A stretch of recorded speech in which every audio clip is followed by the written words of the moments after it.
San Pablo Radio presenta la reflexión dominical a cargo del Padre Aderico Dolzani, de la Sociedad de San Pablo. En este camino cuaresmal que nos enseña y exige una conversión, un cambio en nuestro modo de pensar, de sentir y de obrar, este domingo el Evangelio nos presenta la experiencia de 3 discípulos al ver al Maestro transfigurado. El texto comienza diciendo, 6 días después. Cuando en la Biblia se indica con precisión un tiempo, hay que preguntarse, ¿qué sucedió 6 días antes? Porque si no, no entenderemos el sentido de lo que el Evangelio nos quiere enseñar y lo leeremos como un hecho de crónica, y así la palabra de Dios pasará de largo. 6 días antes Jesús estaba con sus discípulos en Cesarea de Filipo, en medio de mansiones de los poderosos de la región, de palacios y templos construidos por Herodes, y una vegetación estupenda por la gran cantidad de agua y el buen clima de la región. Allí le preguntó qué dice la gente sobre el Hijo del Hombre. ¿El hombre realizado son estos poderosos? Le respondieron que los hombres realizados eran los profetas, Elías, Juan. Y enseguida Jesús le hizo la pregunta de ¿quién era él para ellos? Pedro respondió que Jesús era el Mesías. Pero el Mesías que ellos esperaban, un libertador del yugo romano y de todo yugo extranjero. Pero Jesús comenzó a enseñarles que sí, que él era el Mesías, pero que iba a Jerusalén, allí sería entregado, es decir, traicionado, condenado, sufrir mucho y morir crucificado. Entonces Pedro lo lleva aparte y quiere disuadirlo, y recibe el reproche más duro salido de la boca de Jesús. Aléjate de mí, ven detrás de mí, Satanás, es decir, persona que se opone a los planes de Dios. Y comenzó a enseñarles que también quien quería seguirlo debía tomar la propia cruz sin sentir vergüenza de declararse discípulo suyo.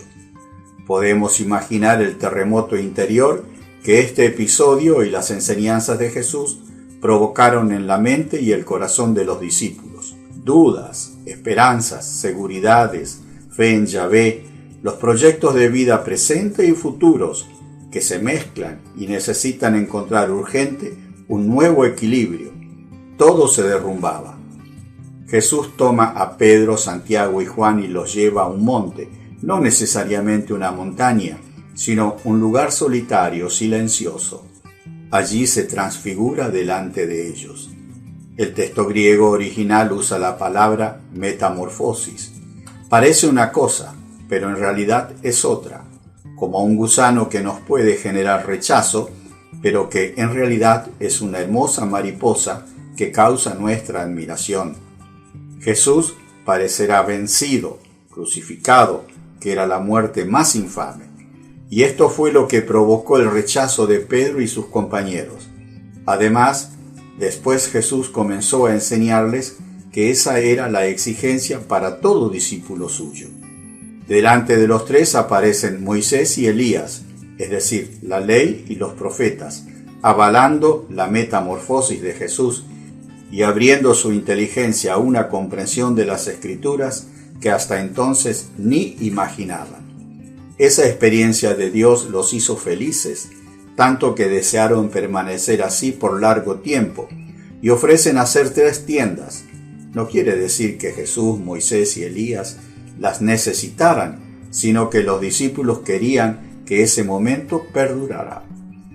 Escuchan la misma voz que en el bautismo de Jesús: «Este es mi Hijo predilecto», pero ahora añade: «Escúchenlo».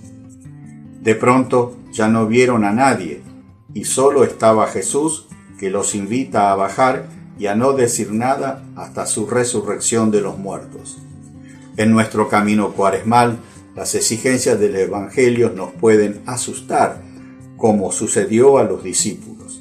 Si esto no sucede, es porque todavía la palabra de Jesús no nos ha tocado a fondo el corazón. Todos estamos llamados a hacer la experiencia de los 3 discípulos y a darnos cuenta que cuando Jesús pasa por nuestras vidas, se produce en nosotros una gran metamorfosis. Parecemos una cosa, pero somos otra. Parecemos hombres como todos, pero somos hijos de nuestro Padre Dios y hermanos de Jesús. Que Dios te bendiga en el día del Señor.